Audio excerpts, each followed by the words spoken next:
Sunrise Soul with Scripture. This is the Bible Gateway for Christians new to tarot. Welcome back to my channel. You guys, let's get into it. We are here every first and third Sunday, and I'm so happy to be sharing this with you guys. I hope you guys enjoyed Valentine's Day yesterday. It was such a great day over on X and our growing community, and I'm so happy about everything that's going on. But let's hop into today's topic.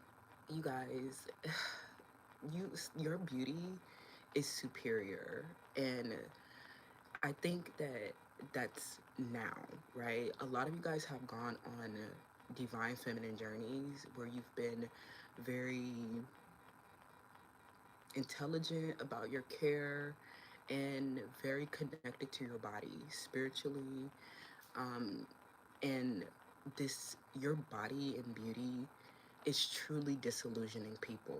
This is hard to burden. This is a hard burden to bear because there are, your beauty gets projected on so much. And this is a story where you can rewrite this slander and libel because there may have been a lot of negative consequences, a lot of destructive impact from people who have been projecting onto your beauty and have become intoxicated with a power to destroy your life. You are extremely passionate and you inspire a lot of passion within your partners. I know that you're very beautiful, but some of you guys, if you have gone on this journey to becoming beautiful, you've always been beautiful. It's not that you were not beautiful in the past. It was just that as a siren or as a neurodivergent person, beauty is not your priority, and it was probably something that you didn't really feel like you identified with in the past. um, but it has actually become such a huge issue in a lot of your personal relationships. So some of you guys, you might not, you're hotter than you think you are, okay? And this is triggering because it has gotten you a lot of unwanted attention. I think that in this matter, this, there are a lot of, especially, like, I feel like there's a set of haters, of course. There's a set of third parties, and there is a set of romantic partners. I think, or this could even be like some professional relationships as well, a set of professional relationships. I think that for your romantic partners, they have a lot of spontaneous desire for you, but women do not act like that.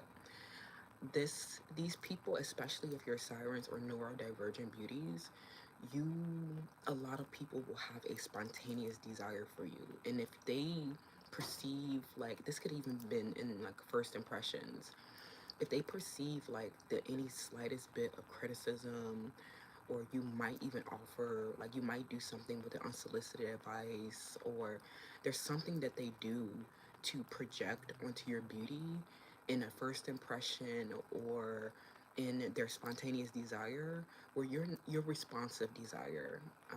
Because especially divine feminine, you're soft, still, calm, compassionate.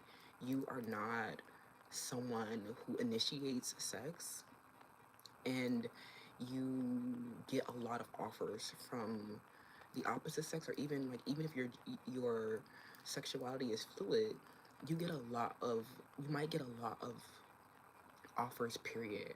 This is a matter where women and men, you sent a siren of chaos to both women and men.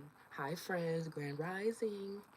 And things got really awkward because you were not at all guilty of what they were alleging with the slander and libel, okay?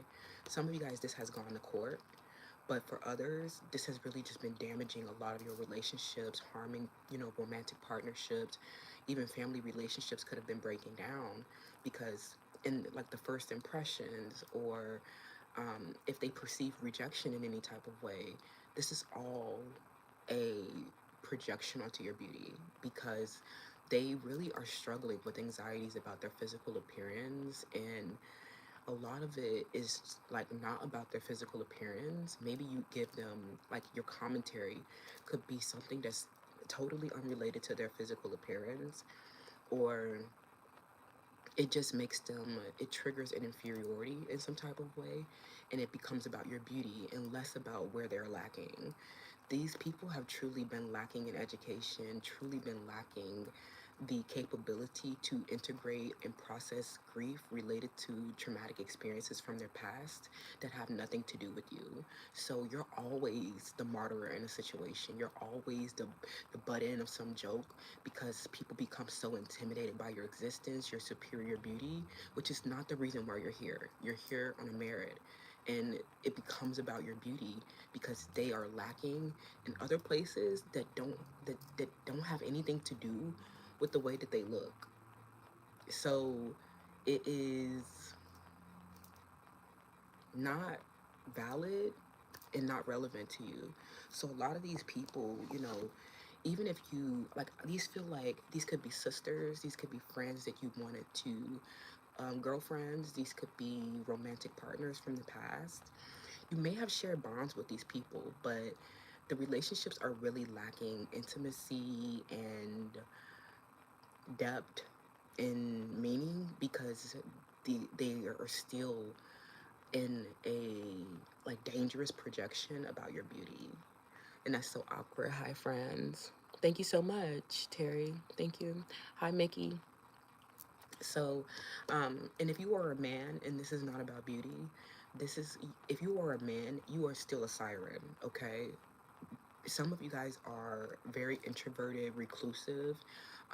Maybe you've been very studious, and in your work environments and in your educational programs, you could just be like, you could just be like reading a book or, studying or working, and then there's someone that projects onto your strength and capability. Like it's something about you, your beauty or your intelligence just signals power, authority, and you're never lacking. Like you might not feel like you're that great, right? You might have been like, oh my God, but I've had this shortcoming. I've had this adversity. I got this flaw, right? And then there's so many people coming around you and they form these paternal attachment issues with you. These could be women and men. Like if this is about your beauty and these are women, they form a paternal attachment issue with you because they become obsessed with your house, and they become obsessed with your happiness, your comfort, your home, because it makes them feel like your beauty gave you the privilege of this comfort or this home. And as sirens, you're like, oh my gosh, I did not use my beauty to get any of this. Beauty was the last thing that I used, right? Some of you guys are literally hardworking, driven, ambitious, high achievers. And your home is magnificent. You represent like the optimal level of achievement. You represent a status that everyone wants, right? But because that position is already taken, it triggers a lot, okay? It triggers a fight for power, okay? I also think that a lot of these women, they see a man or they see a romantic partner in your home or something like that. They just become obsessed with how that man is attracted to you for your beauty, and how your intimacy would be like at home. Like these are people who are not in the relationship and they just see you having an intimate relationship with your partner, and they become obsessed with how it touches your heart, okay? How it um how it provides you comfort, security, how your sex, like people are literally obsessed with your sex, and your body has nothing to do with them. Like you obsessing about the sex that I'm having doesn't give you the same sexual experience. But if there are third parties, they will literally harass your partners for sex. They'll beg them for sex, begging them for money. They'll beg them for, opportunities. They're always thinking about your home, your happiness, and your partner. And that's the lack, right? Your inability to focus on yourself is the lack. That's you not being like you attaching onto a stranger about their beauty in their home and their bonds that they have and what they're passionate about is a strange, surreal, and deadening experience. This is a psychological distress that these women or even romantic partners have been having about your beauty. Okay, this is awkward, okay, because they'll see that something within your home, is established, right? Your home and your partner, very established, okay, together. And it's not a figment of your imagination, it's real life, okay? And a lot of these women, they have to imagine to have a life like yours, to feel, to like have passion. I think that like they are trying to kind of like bandwagon off of your passion, like they're trying to drain your relationships, like they're trying to have like they're passionate about your passion. And that sounds very strange because some of these people you do not know. Someone's name starts with the letter Bajsr. It's like you could be having an intimate, deep and tenacious relationship, and then there's this Queen of Wands in the environment that doesn't have a home, doesn't have a big open heart. They just like start becoming passionate about you and your life. And it's really because they see that your beauty, they feel like your beauty offers you a higher degree of security, offers you a higher level of establishment within your partnerships, and they know that their third party triangulation and their desperation to get them to conform or to get them to people please would bring you sorrow, would take resources and attention and time away from you. And some of them, they try to act fluid when they're really canceled for pretending to be Pride 365. This has been a big theme in the collective where people have been, I don't know that song. The people have been like really obsessed with your, like, where was I going? I forgot what I was going to say. But this is like,